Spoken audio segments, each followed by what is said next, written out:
I think, we talked about this last year at this time. You have to be careful. There's a process to this.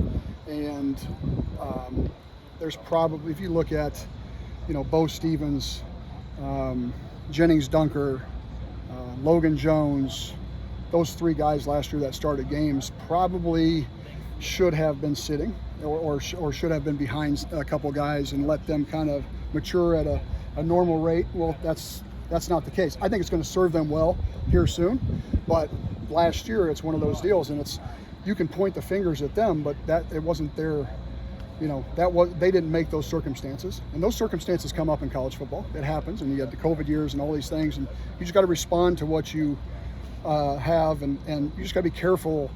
You got to be careful with young kids, especially the offensive line position, how you handle them early on in their career. I'm an old high school coach, so to me it's a real simple game. It's not a X's and O's game as much as it is a people game. When I was a high school coach, you won with year 3 and year 4 offensive linemen, and then when I went up to Division II and 1AA and the MAC, and it doesn't change anywhere I've been. And last year, we had some kids that you would have liked to seen on a JV team getting ready, but they obviously were put in a different situation. So their fault, sure, it's the offensive line room's fault, but you got to be careful how you handle that kid, because you don't want them to burn up in a fire that they're not ready for. So last year was a lot of hanging with kids, sticking with kids, showing them how not to flinch as a coach and as a player, and how to weather the storm, because days are coming up here.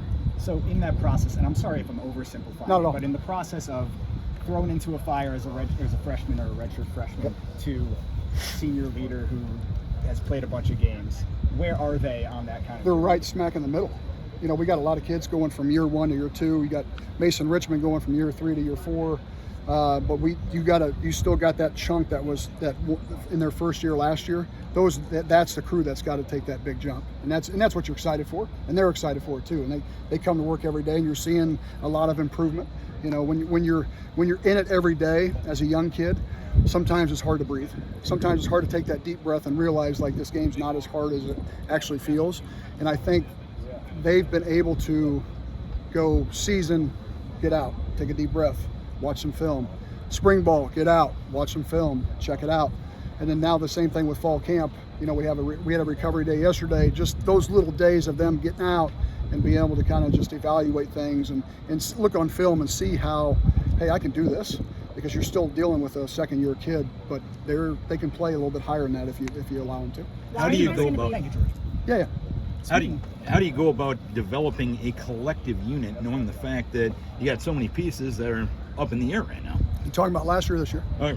Going into this year. Yeah, it's a little bit different. The last couple of years we had pieces that were up in the air, and we were looking for the piece who was going to be healthy, who was going to play. This year's a little bit different because you have the guys that can play. It's just which one's going to beat out the other one. And again, like we said before, competition's the key. No matter how long you're in this business or you watch it, if a room has competition in it, you're going to get better results, and that's what's been lacking in our offensive line room the last 2 years, and I think you see it now. So to answer your question, you don't want to be in too much of a hurry to designate and split, like let this thing play out a little bit here for another week or so and maybe longer.